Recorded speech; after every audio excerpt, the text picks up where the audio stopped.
একটি শান্ত গ্রামের এক কোণে থাকত এক বিশাল দেহের শক্তসমর্থ এক বুড়ো মানুষ। বয়স অনেক হলেও শরীর এখনও পাহাড়ের মতো মজবুত। গ্রামের সবাই তাকে কি বড় চাচা কি বলে ডাকত।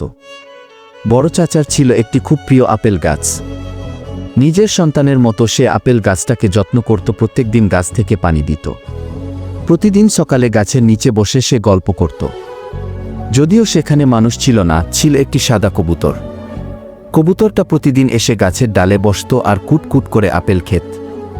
বুড়ো লোকটা বলতো, তুই ছাড়া আমার কথা শোনার আর কেউ নেই রে বন্ধু গে। এক বছর খরায় গ্রামের সব গাছ শুকিয়ে যেতে লাগল। কিন্তু বড় চাচা অনেক কষ্ট করে নিজের পানির ভাগ থেকেও গাছটাকে বাঁচাল।